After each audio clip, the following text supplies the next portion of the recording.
എല്ലാവർക്കും കാട്ടിലത്തെ കിച്ചണിലേക്ക് സ്വാഗതം. ഇന്ന് നമ്മൾ രസമാണ് ഉണ്ടാക്കുന്നത്. അപ്പോൾ ഇതെങ്ങനെ ഉണ്ടാക്കുന്നത് നോക്കാം. രസം ഉണ്ടാക്കുന്നതിന് ആവശ്യമായ സാധനങ്ങൾ: 1/2 സ്പൂണ് മഞ്ഞൾപ്പൊടി, 1 സ്പൂണ് മുളക് പൊടി, 1 ചെറുനാരങ്ങ വലുപ്പത്തിൽ പുളി, 1/2 സ്പൂണ് കായപ്പൊടി, 1/4 സ്പൂണ് ഉലുവപ്പൊടി, ആവശ്യത്തിന് ഉപ്പ്, വെളിച്ചെണ്ണ ആവശ്യത്തിന്, 1/2 സ്പൂണ് കടുക്, 1 സ്പൂണ് ചെറിയ ജീരകം, 2 സ്പൂണ് മല്ലി, 2 സ്പൂണ് കുരുമുളക്, 3 വറ്റൽമുളക്, 3 തക്കാളി, കുറച്ച് മല്ലിയില, കുറച്ച് വെളുത്തുള്ളി, കുറച്ച് കറിവേപ്പില, 4 സ്പൂണ് തോരപ്പരിപ്പ്. പുളി നമുക്ക് വെള്ളത്തിലിട്ട് പിഴിഞ്ഞ് മാറ്റിയെടുക്കാം. ഇതിൻ്റെ പുളി വെള്ളം ഉണ്ടാക്കാം.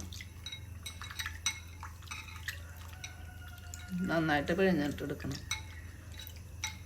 ഇനി ഇത് മാറ്റിയെടുക്കാം. ഈ തോരപ്പരിപ്പ് കഴുകിയിട്ട് അരയ്ക്കാൻ ഇതിലേക്ക് ഇടണം.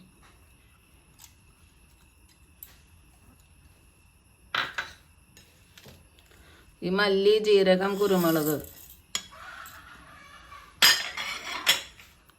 വെളുത്തുള്ളി ഇടാം. കറിവേപ്പില കുറച്ച് ഇടാം.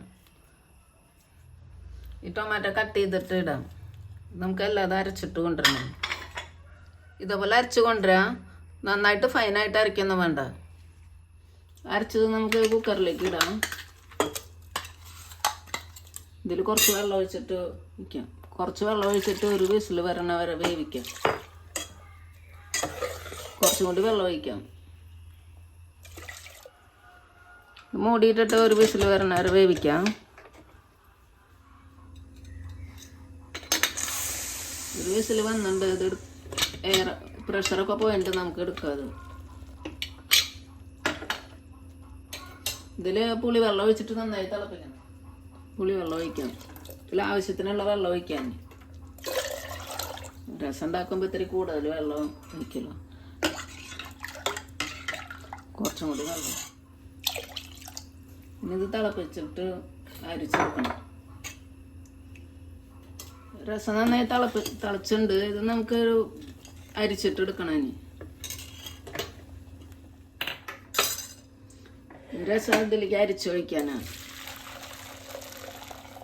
ഇത് രസം കുടിക്കുമ്പോൾ പിന്നെ ഇതിലത്തതൊന്നും കിട്ടില്ല. നല്ല ടേസ്റ്റുള്ള രസമാണ്. ഇതേപോലെ മുഴുവൻ അരിച്ചെടുക്കുക.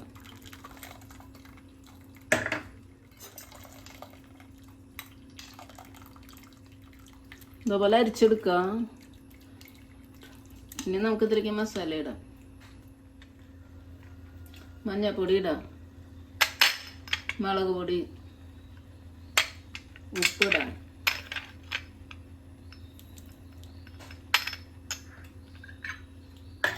ഇനി നന്നായിട്ട് ഒന്നുകൂടി തിളപ്പിക്കാം. ഫാസ്റ്റ് വെച്ചിട്ട് തിളപ്പിക്കാം.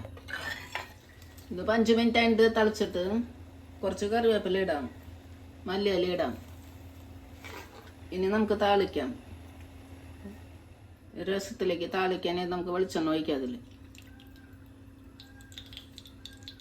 വെളിച്ചെണ്ണ ചൂടായിട്ടുണ്ടാവും. കടുകിടാം.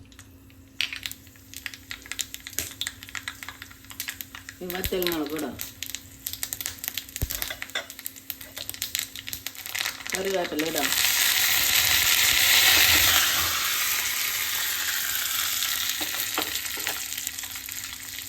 കായപ്പൊടി ഇടാം. അതിൽ ഉലുവപ്പൊടി. ഇനി നമുക്ക് ഇതിലേക്ക് ഒഴിക്കാം. രസത്തിലേക്ക് ഈ കായം ഇട്ടാലും അത് രസം അതിൻ്റെ ടേസ്റ്റ് വരുള്ളൂ. ഇനി നല്ല ടേസ്റ്റുള്ള രസമാണ്.